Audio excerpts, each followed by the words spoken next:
I'm Adam Walsh, and this is The Signal. We're coming to you live from the Alt Hotel in downtown St. John's for the St. John's International Women's Film Festival. So for today on the show, you're going to meet filmmakers, folks who support them. We're going to talk about films. It's a big old film show today, folks, and a couple little deets on the film festival. You know, every October, it's a 5-day festival. The last day is Saturday. They have not only screenings, but panels, workshops, all happening here at the Alt Hotel. And of course, the films are being aired at the rather majestic theater just around the corner. Down and up from here, Sasha, Leigh, Henry, how you doing? Hello. Thanks for coming onto the show. Yes, thank you very much for having me. Excited to be here. Not your first time? No. Well, I mean, your first time on the show, but not your first time here. Yes. Tell us about yourself. I am a writer-director. I usually work out of the GTA in Toronto, back in Ontario. This is my third time at St. John's International Women's Film Festival. It is one of my favorite festivals in the world, honestly. And yeah, I like making movies about everyday people that are romantic, comedic, a little bit dramatic. Your movie, Dinner with Friends. Yes. Tell us about it. Well, you know, the best way I've described it, it's like it's 8 friends who have arrived in their mid-30s, trying to hold on to their group while life is pulling them in different directions. I feel that. Yes. I mean, I'm in my mid-40s now, but I remember I that. often tell people it's a film about me and it's probably about you too, kind of thing. Oh, yeah. And it's just kind of talking about, you know, I think myself and my writing partner, you know, at the peak of the pandemic, we're missing that sense of connection and that connectedness. And whether there's a pandemic or not, it just starts to happen, right? You know, you start to make different life choices and things, and it becomes harder and harder to just get together. And so we wanted to make a film that celebrated the buoyancy of long-time, tried and true friendship. Very cool. When is the screening? Tonight at the Majestic. Yes, 7 p.m. I will be there. My writing partner Tanya will be there as well, and we'll have a little Q&A. And it will be our East Coast premiere. I've never shown work here in St. John's before, so this is my very first time. So what's the difference, having been here before, not shown work, and now to this tonight?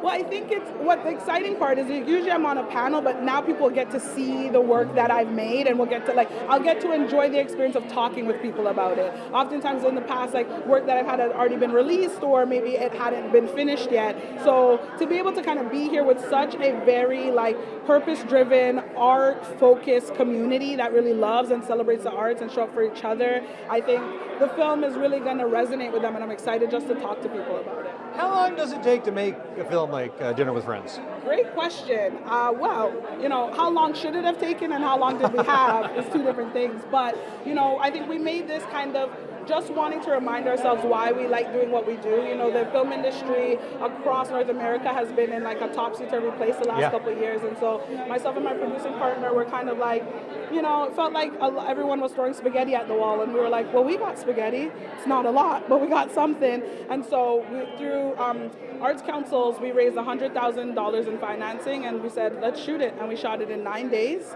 on $100,000. And fun fact, this time last year when I was at the festival, I was actually in prep about to shoot the movie the next week. So it'll be 1 year since we shot the movie. Wow. Yeah. That's kind of neat, right? Yeah, very excited. So you've got the movie, your folks are going to screen it tonight, ask you questions. To travel around to film festivals, given some of what you're just saying about the industry and everything else, what's the importance of this type of a thing for someone like yourself?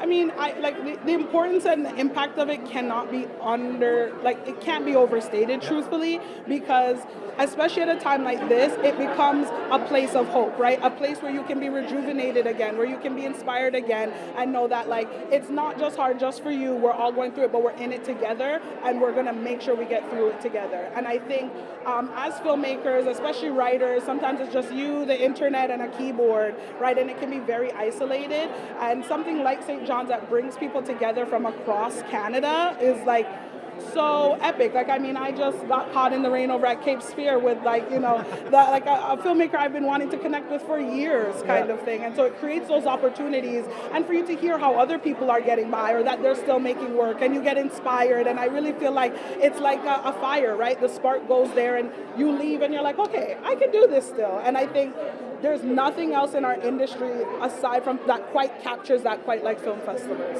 I really love the buzz that is around here. We've just been hanging out for like an hour, and everyone's talking and connecting. You're seeing people across the room here, and it's just like it is really, there's something really nice about the vibe of what I'm seeing so far.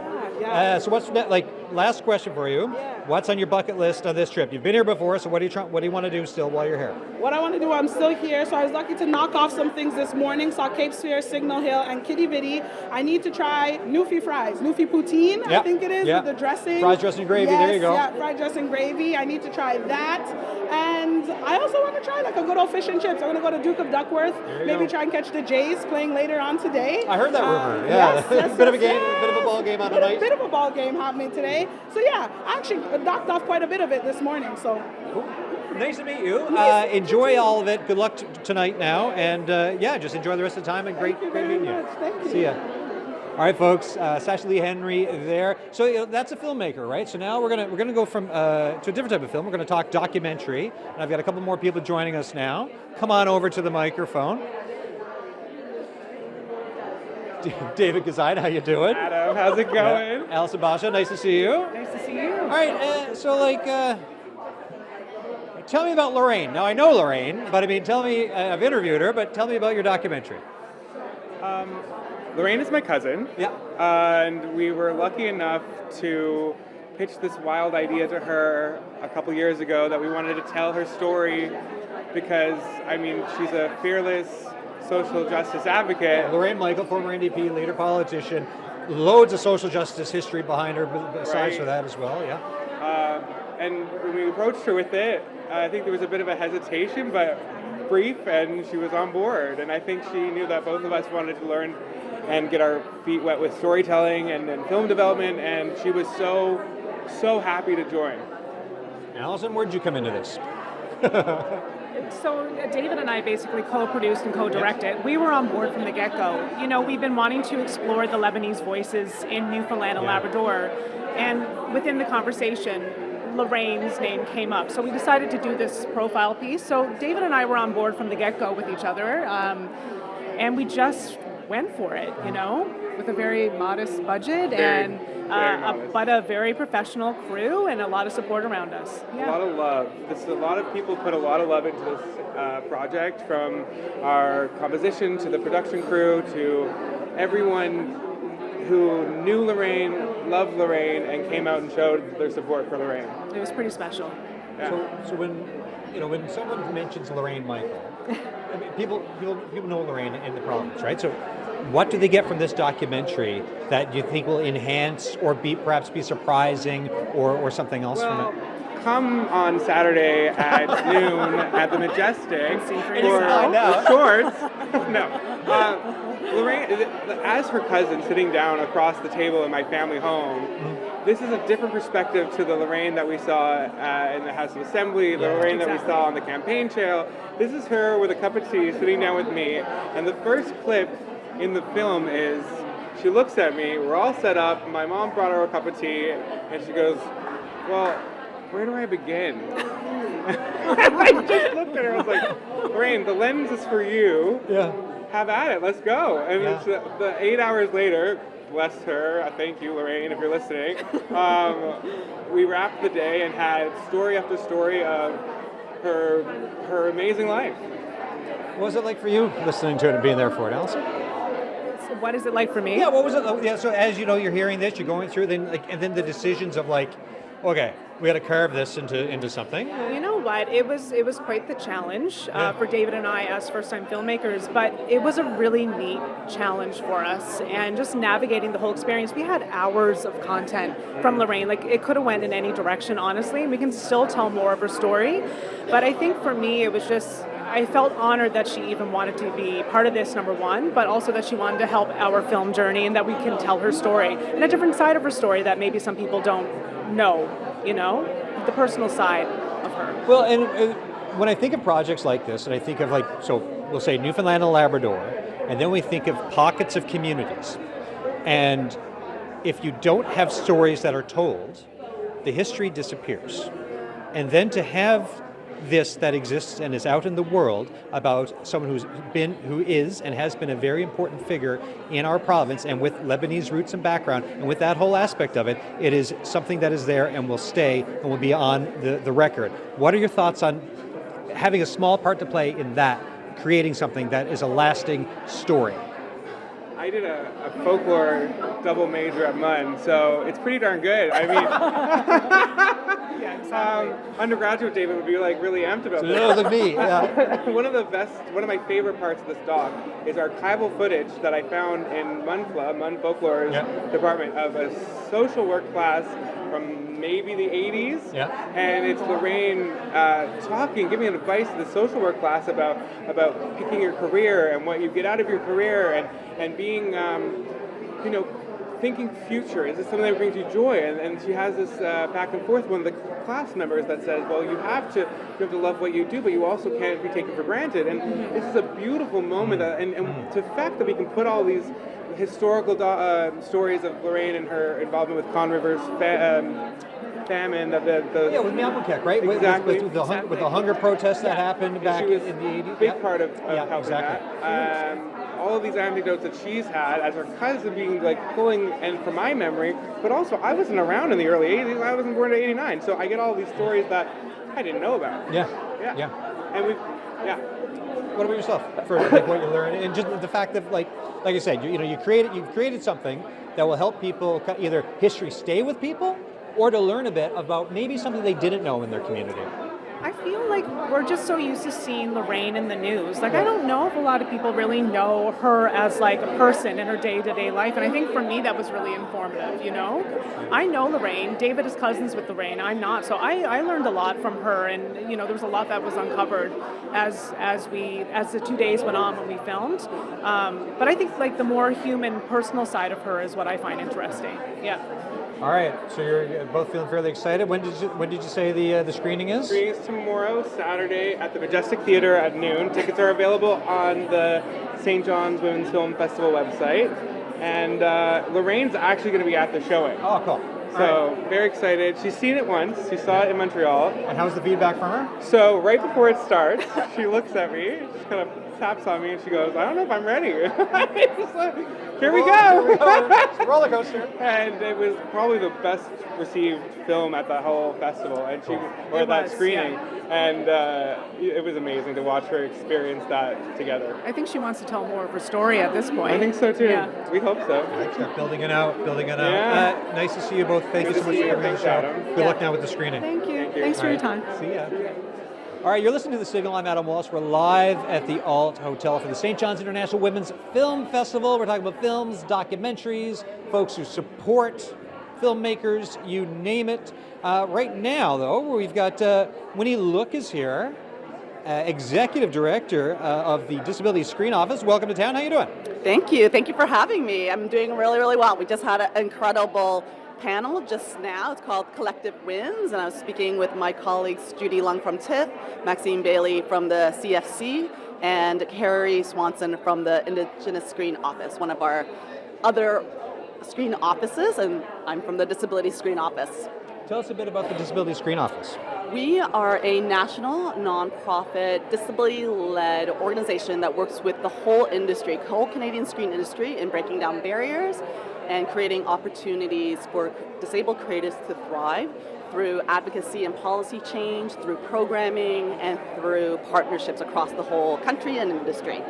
So then what are, for folks to kind of to drill into that explanation, what are some of the things that, whether it's policy changes or things that have kind of changed, or through the advocacy that you've seen kind of come at the end of some of the work you've done, for examples for folks to kind of understand? When you say end, we're at the very beginning. We're a really new organization, right? We only were established in 2022 by the Accessible Media Inc. broadcasters who work on creating programming for disabled audience members. They incubated the DSO, they went out into the industry, into the disability community, got some consultations, roundtables, and really figured out what was missing within the industry, and there was a huge gap in accessibility. We represent 27% 20% of the population, which I also know is a very undercounted number because most folks are not checking, do not identify, do not understand the definition of disability, so not understanding that they themselves are. Anecdotally, people say to me often, I'm blind in one eye, but I'm not disabled. I'm deaf in one ear, but I'm not disabled. Or I experience all this chronic pain, but I'm not disabled. And so we only became autonomous in September of 2022. I was recruited for June of 2023. And I was working by myself for a little over a year with an incredible board of directors. And now we have a small but mighty team of 5. We have 6 programs out there in the world and countless partnerships across the industry. The industry really rallied around us, supported us the moment they knew we existed and invested in us and is starting that work. So we are just at the very beginning. Right on. And with our 6 programs, when you're saying this kind of the impact and the change or the deliverables, we do have 6 programs out in the world. We have a resource hub coming out within a month. We have best practices guide and how to work with the disability community coming out in the new year. We also have a standards and guidelines on how to make conferences, festivals like the St. John's International Women's Film Festival, and markets more accessible as well. We're working with certain festivals like the Vancouver International, the Banff World Media Festival, Real World in Toronto, and Real Asian in Toronto to kind of as case studies to guide the standards and guidelines. We have a delegation program as well, bringing disabled creatives all across the country. We also have, we're creating a whole new role, production accessibility role, managerial level role with influence and decision-making power inserted at the very beginning of a project. We're essentially creating the job description right now. We're going to train a first cohort. We're developing the curriculum, and we're working with industry organizations like unions and guilds, broadcasters, funders, all across the country right now to develop this new role for buy-in and making sure that the impact is real. But essentially, right now, the response is that they want it, they need it. People already want to apply to the cohort. That's great. And people already want it placed on their productions. And hearing how much work in such a short period of time has been done, yes. How the reception from folks has been happening. It's been phenomenal. And then this, to have you here for this chat now, how's the trip here going so far? Good? Amazing, yeah. Amazing. Essentially, just the panel that we had, it was a packed room, the questions were engaging, it was a dynamic conversation. It was an hour and a half, and usually panels are only about an hour, and I was like, oh gosh, an hour and a half. It flew by because the conversation was so interesting. I was working with my colleagues. I used to work in the film industry. For 16 years, I worked for a festival called Inside Out that presented the Toronto and Ottawa 2S LGBT Film Festival. So I've already worked in this field for a while, but then I also left for human rights. I was working for an organization called Rainbow Railroad that helped persecuted individuals escape violence from around the world. So it's a global organization, nonprofit, charity, Canadian American, but coming back to the space and being able to use the experience and the relationships that I developed over 30 years now of my career and coming back into the space and entertainment, it's the growth that we've seen and the support that we've seen and the investment in our actual work. 6 programs out in the world in such a short period of time, countless collaborations and partnerships across Canada, across the industry. That tells you something, right? That is a testament to folks wanting this work, needing this work. Again, 27%, that's a lot. That's the largest underrepresented population. And again, I know that is undercounted. And in 10 years, when there's more education and understanding of the definition of disability, these numbers will be changing. It'll be over 50%. And you cannot ignore over 50%. Enjoy the rest of your time here. It's so nice to meet you. Thank you for this. Thank you for talking about what you're doing. And it's so great to hear the work and the reception and all of that. I appreciate your time. Happy festival. Thanks so much, Adam. See ya. Take care. Bye, Winnie. Winnie, look there. We're talking about the disability community. We're talking about accessibility. Now let's bring a couple of, I believe we've got a couple of producers here to come on over. Come on over to the microphone. Because when you're talking about filmmaking, right? We've talked about filmmakers. We're gonna talk a bit about some producers here, and to find out just what it is. Like, I've got an idea of what producers do. I mean, I'm a radio producer, but I'm not a film producer. I'll get you both to introduce yourselves. Penny Eizenga. I'm a filmmaker from Toronto. Nice to meet you. Oh, hi. My name is Louise, independent filmmaker from Prince Edward Island. Excellent. Welcome. How you doing? Great. How's lean into the mic for it's a bit of a loud. Although the level's gotten down a little bit from some of the chatter. I wondered We have about a woman, a room full of women. It's been amazing. it's- Like I love the energy of the room. It's been so since we got here, just seeing people kind of connect and run into each other and talk about what they've been doing. So both of you, it's called a producers cohort, is it? What is that? Well, we're trying to figure that out too. No, I'm only kidding. They selected a group across the country to come and talk about their projects and hopefully support the local economy by bringing projects to Newfoundland. Okay. So what was the sum of the conversation around that then? well, for me personally, I'm exploring co-productions, both international and national. So connecting with Newfoundland, who already has a good connection with Ireland, which is where my project is located, well, part of my project. So for me, that was the focus of the cohort, was to be here talking to the Irish producers and to the Newfoundland producers to try to get some interest in my project. Tell us more about the project. What is it? It's a limited series. It's the proverbial trek to Ireland to find your ancestors, but it's based on kind of my story. My great-great-grandfather came here as a child with his father during the Troubles, not the famine. No. So their story was he was a Later politico on. Yeah. Catholic in Northern Ireland and chose to get out of town. Yeah, And because things happen and you got to sometimes leave a place. Because landed of, in you know. Quebec, and basically it's a couple who go looking for her ancestors.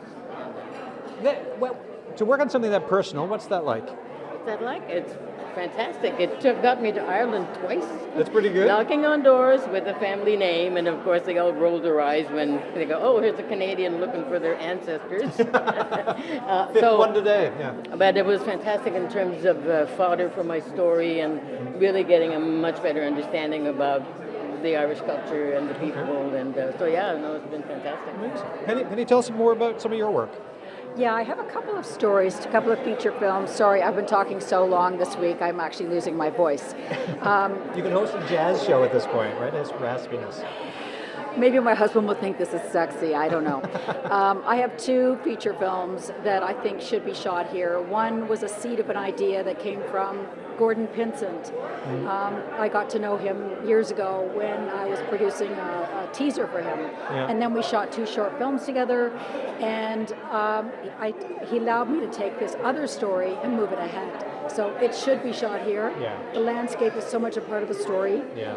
And then I have another one, excuse me, that is about the hag, which is about anxiety. Yep. And that term I know all about it. Yeah. came all the way from Ireland. So I have Irish heritage too, but that's another one that I think should be shot here.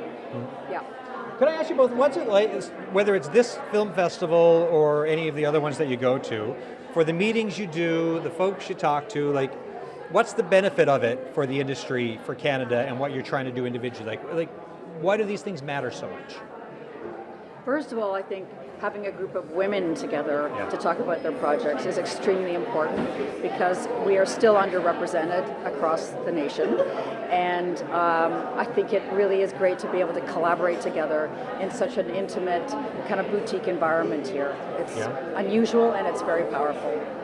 Louise, what about yourself? Yeah, for sure, just being immersed in it all, you kind of soak it in, you get reinvigorated. It's a lonely job being in an office doing budgets and trying to be creative at the same time, and so and then of course the people you meet, and then there's karaoke night.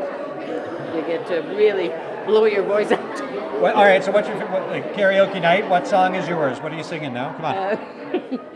You're the wind between me. No, I'm an observer. I just enjoy it. Well, actually, we did Bohemian Rhapsody as a group last night. That was a ball. Yeah, that's pretty good. And what are other plans while you're here? Like outside of the film, all the important film stuff you're doing, any personal things you want to see or do or check out? Well, I've been here a few times, so I've done a lot of the countryside. It's a bit, I can't commit to too much more time than being here for the week, but we did get a bus excursion, and that was fun. Larry, the driver, kind of filled us in on the history of things. So, but I have seen quite a bit of Newfoundland. You've been here about it. Just being here with the people is kind of filling my requirements. What about you, Penny? Penny, what about yourself? Yeah, I actually head home today, but I've been here several times as well. But it's my dream on my bucket list to do the entire island. Nice. So, and my daughter wants to do that with me, so that's going to happen someday. All right. Yeah. Thank you both. Good luck with everything. Good luck Thank with you, and kudos to the organizers. You know, every time I come here is bigger, bolder, better. 36 years. I saw a video of me in my 20s here doing a presentation. I was like, So just what, three years ago? yeah, just about 3.5. Bigger, bolder, better. I like that. Yeah. Thank you. Thank you both. you. See you later. Thanks, Cheers. Adam. All right, you're listening to Signal. I'm Adam Wallace, talking to a couple of film producers, right? Talking about projects, trying to set projects here in Newfoundland, also with the connection to Ireland. Hello there, come on over. We'll skip through the no song for the middle part. We're rocking and rolling, and my time management's not always as good as it should be. Heidi Atter, how you doing? I'm doing amazing. How are you doing, Adam? Good. So tell us, you're here. Tell us about what you're doing here. I mean, I saw you just a couple days ago, but what are you doing here at the film festival? We are here from Labrador. We have 6 Indigenous youth that are here at the festival, taking all of this in. It's honestly, Adam, a full circle little moment. This time last fall, I was at the Gull Island Gathering. We did a really impromptu short. One of our youth was there just watching about sandbread, and now it's playing at the festival.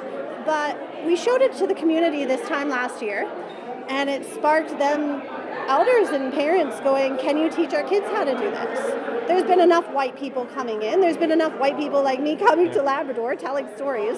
They're like, can we do this? Can our kids do this? So in the span of a year, we've done multiple workshops. We have 2 35-minute films in post-production right now, and now 6 youth Cranking out here the work. here at the festival.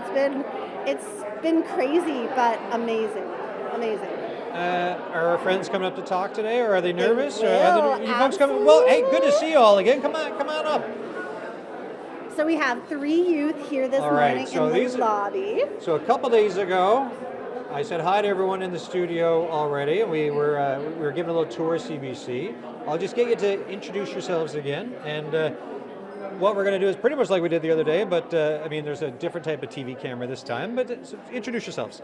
My name is Leah. Yeah, tell us where you're from. I'm from Goose Bay. Hi, my name is Brooklyn Keith, and I'm from Goose Bay, Labrador. Hi, my name is Raylan Panasho, and I'm from Sheshashi. Excellent. All right. And how old is everyone here? I'm 12. 12? I'm 13. 13? And I am 16. 16. 12, 13, 16. Okay. What's it like being at a film festival here in St. John's, specifically the St. John's International Women's Film Festival? It's really exciting to get to meet some awesome people and see the work that they've done. Yeah?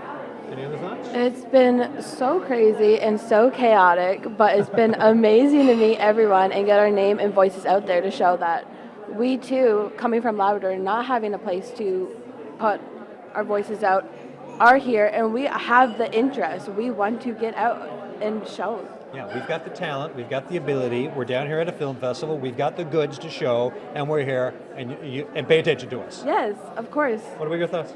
I'm honored to be here, just to be at the film festival, seeing everyone, seeing their films, seeing how far they got from now. Yeah. What's it, specifically that it's a women's film festival? What does that mean to you? That's tricky. It means so much because it's been a male-dominated field, especially directing. Yeah. So it's I been. mean, anytime you watch the Academy Awards or anything, it's like a bunch of dudes, except for course. every so often it changes. But yeah, great point. So getting to see these amazing women, coming to this point and directing these beautiful films, has been so mind-blowing that maybe this could be one of our chances too. Yeah. Any other thoughts on that point? And just like I said, just like I said the other day too, when we were talking about interviewing, this is the part where I ask one question, I gauge to see if there's another answer, and if I'm not sure, then I just kind of change my question to someone else for something else to ask. What are you doing this afternoon? Like, what's on your schedule for what you need to do? I don't know, actually. It's too much going on. I forget. Yeah, it's pretty hectic. Yeah, sure. Yeah, It's a little surprise for them. We're going to the paint splatter room and then archery. There's a paint splatter room? There is, because so far this week we have toured Mark O'Neill's studio, seen seen the work in progress. We went to Hudson and Rex and got to go on set for one of their more dangerous dog stunts. What was that like? Oh, go ahead. It was really cool. One of my aunts really loves the show, and she was so jealous. I had to tell her Good. that. Yeah, you should brag as much as you can about that. We went to the CNA, like the film, Oh my gosh, well, I've not been in there. What was that like? And I get to go a lot of places. What was that like? I'm jealous now. It was so beautiful, such a beautiful building, some really great people, really great resources. Like they had so many cool things there, like to see their rooms, like their prop room and like just stuff like that. It was really cool to see, and to think that like some of us could be going there because we like know a guy from Goose Bay who's going there, and it was pretty cool to see. So one of our students from the film program, from our little film workshops this past year, just started his first year at the film school. So we all went, we didn't tell him we were stopping by, and they told him to go to the principal's office, go to the dean's room, and we all just surprised him and slightly made a few of us cry. They also got to meet Mary Walsh, and a few of them cried at her beautiful performance last night. But we've been going to just about every single film screening every evening, and they've gotten to meet a lot of the filmmakers who have been patient and kind and taking the time for us and answering questions, even one-on-one. It's amazing. Mary Walsh's performance, what was it like? Tell me. It was insane, phenomenal, 10 out of 10, played at movie theaters. I would go watch it again and again and again. That's my favorite films that I saw this past week. What was it about the performance that really kind of struck you? Like, is it, because like when I think of Mary Walsh, like sometimes she's over the top, but also, and she can be really funny, but also there's a side of her that can be so thoughtful and smart, and she does mental health advocacy as well. So she's such a force and talented person with this range. Where on, for this performance that I have not seen, where on that range was this performance? It was more like the funny side, kind of in the middle with like the mental health and the funny, yeah. It was between in that. Any other thoughts on anything else you've seen? Cry at the end of Mary Walsh's film. Oh my God. Yeah, a lot of tears. Why? So what was the emotional build-up for this film? Well, you really saw how one of the characters was really unsure about going to the home, and then once she got there, she had met this amazing best friend who she loved so dearly, and her best friend was like hilarious, and then something had happened and it was just a big downfall, and then at the very end there was this really heartwarming thing where they ended up escaping like they were trying to do for a while. It was a really great film. Like I think it needs to go places. All right. Any other thoughts on either that film or anything else you've seen? So Mary plays Edna. So throughout the film, we see she has this high guard. She has her walls up. She don't want to tell what she went through, and it's so hard because we do not have a lot of advocacy on old people in the retirement home and their depression. Yeah. And what they struggle. Like we always see older people have such a high guard trying to be this hard person. So getting to see that, because I see a lot of it in my grandmother, it was so heartwarming, and it truly brought a new perspective to just wanting to go home to my grandmother. And isn't that such a powerful thing about the power of filmmaking, to see a performance by someone who, this famous Newfoundlander and Labradorian, and to see this powerful performance, and then to link that to your own grandparents or other people's grandparents, and you can think about whether it's communities in Labrador, communities on the island, and what families are going through, and all of this through the power of film. And I'm making everyone cry around me. It is just amazing. And crying is completely okay because it's a normal thing. I cry all the time, especially when I watch a movie that really speaks to me. So, was it the paint splashy thing this afternoon, Heidi? All right, paint. And we're back to more films this afternoon. There's two times where they're showing shorts tomorrow. I hope everyone in the city goes. It's been utterly amazing. The shorts have been unreal. It's been absolutely a blast. Excellent meeting you all. Great job on this interview. I expect to see you back when you're doing your film stuff in a few years when you're a little bit older, but or even not, because you're doing film stuff now with Heidi. So congratulations. Enjoy the rest of your time here. And thank you so much. All right, high fives. See you later. Thank you. Thank you. See you later. Thank you. High five. Thank you very much, Heidi. All right, everyone. This is The Signal. I'm Adam Walsh. We're live at the Alt Hotel for the St. John's International Women's Film Festival. You're the right. Come on in. Come on in. Introduce yourself. Hello, I'm Lisa Hagen. How you doing? I'm doing well. Yes, you tell us about, because we were talking, your film, it was screened last night, was That it? was Dancing on the Elephant. I met these kids in the elevator the other day. They were going to the movie, and they were blown away. Isn't that, like, how does that feel? I didn't think it would speak to that generation, but holy smokes, yeah. I mean, they're just, tearing up still, I think it takes a lot to watch a movie and a performance or performances, and like it's one thing to tear up when you're watching it. Yeah. A day later, still tearing up thinking about it. I mean, They were tearing up during the question and answer period too. Gosh. So they're my favorite audience now. Like, so to have a connection with younger folks that you didn't perhaps think would necessarily be there, what's like your takeaway from that as a film writer and someone who's making movies? That you have to be ready for the unexpected market. Now, we were prepared for the older people. It's about dementia and the friendships formed through dementia. So it was a bit of an older audience. And I said, I want to move to Newfoundland because they got every joke I wrote. These are my people. They were so lively and so appreciative last night that, I want to move here. Oh, it's so great to see and hear this. And for yourself, I mean, you've got the success from last night. What's next for this film? How does that, like, because I don't know how these things work. Well, what happens? We do a couple months of festivals and try to get the buzz going. Yeah. And then it'll be distributed Yeah. tentatively, and I might be speaking out of school, tentatively in March or April in Canada. Okay. And then we will try to get it out internationally as well. You got to get those young folks on video talking about the movie and get You that bet. circulated, because, You like, bet. oh my gosh. Yes. What are your plans for the rest of your time here? I have a few more seminars to go to. We're going to, I think, a makeshift kitchen party shortly. There you go. There's the Irish delegation here speaking at the conference, so we're getting together with them, and I hope it turns into a kitchen party. Oh, I say that's going to be a time and a half. Yes. Yeah. Yes. Congrats. Thank you on very it. much. Nice to meet you. Yes, you too. And enjoy the kitchen party with the Irish. Nice to meet you. Nice to meet you too. See ya. All right. It's always nice when you're talking to folks. In this case, young folks down from Labrador, talking about a movie, and then the movie's writer is there taking pictures and watching at the same time. I think it is really something. I'm Adam Walsh. As I've been saying, this is The Signal. We're live on location at the Alt Hotel because we're here for the St. John's International Women's Film Festival. Jessica Brown, how you doing? I'm good. How are you doing? Good. Nice to finally meet you face to face. I've seen and heard, about you, and it's nice to have you here on the show. Tell folks a bit more about yourself. So I am a Nunatsiavut Inuk, born and raised in Happy Valley Goose Bay, Labrador, and I live here in St. John's currently. I'm a filmmaker and I am a producer as well.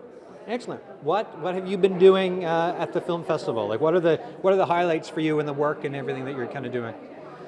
Oh, the festival is so incredible. It's been a lot of fun, and I've went to some of the forum events, industry panels, film screenings, connecting with other filmmakers from, all across Canada, and, it's really incredible to be able to do this right here at home. Tell us about your film.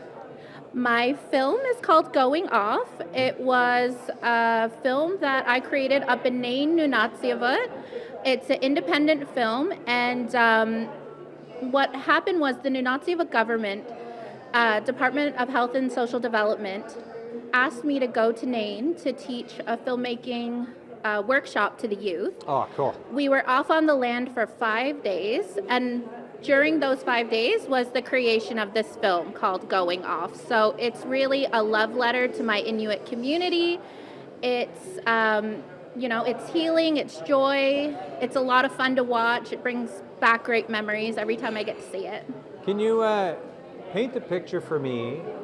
I've been to Nain. I've been lucky enough to go once this past winter, but for the audience and me, paint the picture of what it's like to go out on the land for this type of an experience.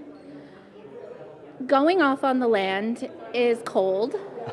It can be challenging. Yeah. Filming on the land has so many, moments where you forget you're filming because it's so beautiful. And, for me, I found healing on the land, and it just brings me so much joy to share that with community, with the elders, with the youth, and I think that there's this positive moment happening where the youth are interested in film, and film was the bridge, connecting them to the land and to all this intergenerational knowledge. So it was a lot of fun. And we're in these times of truth and reconciliation, right? Talking about decolonization. When you see something like this that you made in Nain and you put this out into the world, what do you think some of the extra value is around your film being here at the St. John's International Women's Film Festival and beyond? Oh, it is huge. The impact is huge. Having the platform to showcase this representation on a scale like here at the St. John's International Women's Film Festival, it's such a dream come true, and I think that it brings a lot of inspiration to the folks who were involved in the making of the film and who might live in a remote northern community to think, okay, if Jessica did that, I can do it too. Yeah, and with that, our stories belong from in Nain, out of Nain, in St. John's, everywhere else, and there's even though sometimes it might be difficult to get the story from A to B to C to D because of logistics, it's here. The story is here for everyone on the same level, which is just amazing. I agree. I was just up filming in the Torngat, so that was a lot of fun, and I'm definitely, in love with filming in Labrador. I'm in love with my culture and, just going off and doing the thing. Nice to meet you in person. Thanks for this. I appreciate you coming on the show. Of course, thank you. Right, see ya. See ya. Jessica Brown, folks, filmmaker. We've got someone else coming on the show now, I believe, as well. So we keep talking through, we've talked about documentaries, we've talked about folks out on the land, we've had young people down from Labrador too, talking about filmmaking and just their experience of taking everything in. Alexa Jane is here. How you doing? Hi, I'm great, thanks. How are you? Good, nice to meet you. Nice to meet you too. Tell us about yourself. My name's Alexa Jane Jarrett. I am the writer-director of this year's Michelle Jackson Emerging Filmmaker Award. My film is called Filmmakers. Thank you. Thanks so much. So what does it mean for that to be in the industry and then to get an award like that? I know, as an outsider, I know it's a big deal, but can you elaborate a little bit more on what it can mean to you and what you're trying to do? As an insider, it's a huge deal too. Yeah. Yeah, no, it was an incredible honor. Honestly, any opportunity to make something, to continue making films is just the best thing you could possibly ask for. So when you were growing up, when did you think, I want to make films? Oh gosh, I was pretty young, but I think I decided at about 15 years old. I started making short films and music videos with my friends, and we had a high school film class, film and video, that nobody really took seriously at the beginning, and then I joined and became best friends with the teacher. It was super lame. And took it way too seriously, but then I decided that filmmaking was just true north on my compass, and all of my decisions from there on out have been in order to pursue filmmaking. Tell us about Flickers. Flickers is a really personal, special story. It's really different from any of the other things that I've made before because it kind of feels like I didn't really write it. I wrote it in tandem with my grandmother, who was experiencing dementia-related psychosis about this time last year. And it's my effort to preserve a moment in which she had a flicker of lucidity with me and said something that told me she was really seeing me in that moment, and she knew what path I was on, and essentially saying that she was proud of what I was doing. That is huge. It's massive. It's very important to me. So to have that, to start there, and to see this thing come to fruition in reality, and then when's it screening, or when has it screened? It's screening on Saturday night as part of the closing festival gala with Nika and Madison. Has it? And how many times has it screened so far in other places? It hasn't screened yet. This is the world premiere. This is the world premiere. Yeah. The world premiere. Yeah. How does that feel? Incredible. It was really scary, and at first I kind of felt like this was almost a selfish project because I was really doing it for self-fulfillment and my family and everything. But since we've made it, everybody that's seen it, everybody that's been a part of the editing process has been able to relate to it and come to me and share their own story of dementia or dementia-related psychosis and how they've been affected in their family. And it's been such an incredible opportunity to connect with other people. The stories that have been shared are just wonderful. Isn't it? I find it wild that, you know, in life you can have something that you feel so personal, but then that could speak to so many people. It's quite the thing. It was really a surprise. Yeah. It was really a surprise, but it's been incredible. Congratulations on it. Thank you so much. What else are you doing while you're here, by the way? While I'm here, I mean, it's great to be screening again. I screened last year with my film Bedlamer. Yeah. And hopefully, we'll see about next year. There's something else in the works. But other than that, there's been a few screenings I've been excited to check out. A few films that I worked on over the last year that are also screening. So, yeah, get to the shows. So how busy, like, for your week to week to month, Yeah. with all these projects, like, how does workflow kind of function for that? Like, how do you, because it's all these different things, how do you kind of schedule it and make sure that you can be there for everything you need to be there for? It's a balancing act for sure, especially with the industry being as busy as it is right now. It's very easy to get swept up in all the other productions. Indies have a special place in my heart. I really like the small productions, so those take up a little less time. Short films and whatnot. But you've just got to try really hard to prioritize making your own art whenever you can. People say a day for them, a day for me. I work a day on the larger productions. I'm able to work a day for my own art. Right on. Yeah. Thank you for this. Thank you so much. Good luck with the screening. That's Thank you. fantastic, and it sounds like quite the thing you put together. So congratulations. I hope so. Thank you. Lovely to meet you. Nice to meet you. See ya. See you.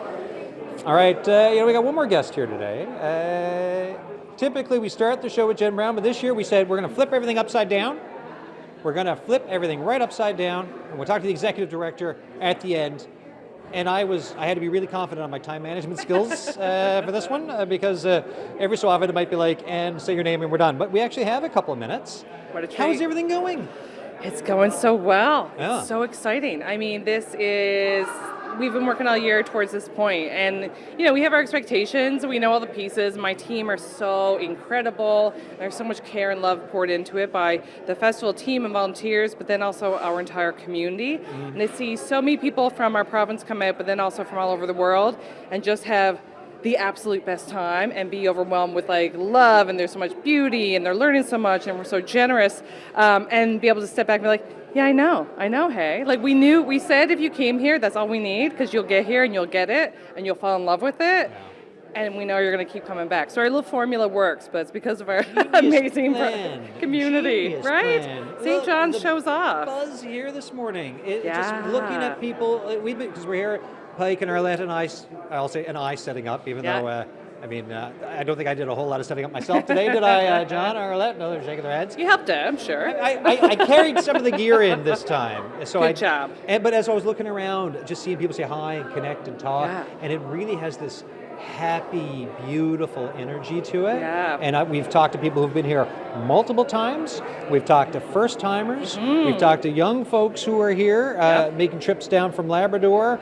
All of them just loving what they're hearing and seeing. And then to think of what it means for the individual experience. Absolutely. But then also what it means for the collective building of the film industry here for the province. I think it must be really big. Yeah. Well, we know we play a huge role we are experts in putting people, the right people together in the right rooms and spaces, but we just curate the moments in between, because festivals are about that, right? Yeah. It's about the screenings or a panel or an event, but it's about having full access and being treated equally, and being able to, not only are you going to get that meeting or see that movie, you're going to bump into someone in coffee, you're in the lobby, or you're going to be able to be comfortable and make sincere relationships, be like, I loved your film, can I talk to you a bit about it? Or oh, I have this idea, or I heard you sing that amazing song at karaoke last night, do you want to go for a walk? That joy, because we also approach it really as, if you are, some of the incredible artists that are down, and young folks from Northern Labrador, people from all over the world, that you're coming here, but you're welcome and you're treated equally. So if it's you're an emerging teenager interested in film, or you've literally made, you're one of the most prolific filmmakers in the whole country, you're treated the same, and people get to come in here, and it's that literal and figurative breath of fresh air. Like, oh, I can just be myself. I can show up. Everyone wants to talk. Everyone's really excited to hang out. And people are excited to just like share ideas and context and energy and movies and ideas and hang out. And I think it's like, that beauty of what comes when people get to show up as they are without kind of the pomp and circumstance and joy. Like there's a lot of fun, there's a lot of laughter, and there's a lot of like, because of that, people can also have hard conversations and open up and share how they failed and what they're worried about. And create that community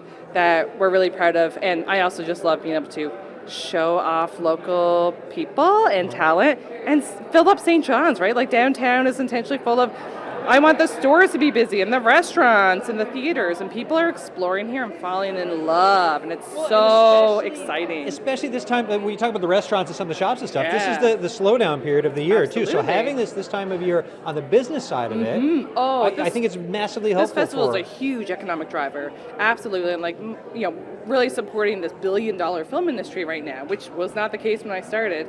But now we're also looking at like, how do we make sure that goes and that story's shared? Because even the uptake in our festival, like our industry accreditation, the number of people who are applying and coming from all over the world without us even knowing about it, they're like, oh, there's something, like I need to come to your festival, I need to learn how your festival operates because you're doing such a good job. I need to know what your filmmakers are doing, your storytellers, and also it's the place to be. And like I'm making plans now, we hear so many people, I'm not going to this bigger city this year. Instead, I'm prioritizing coming to St. John's. And Newfoundland is a bucket list, beautiful destination. So yeah, it's really nice to have the tourist side, but also people who are coming and also bringing work back here. Like we know there will be productions here because of this festival.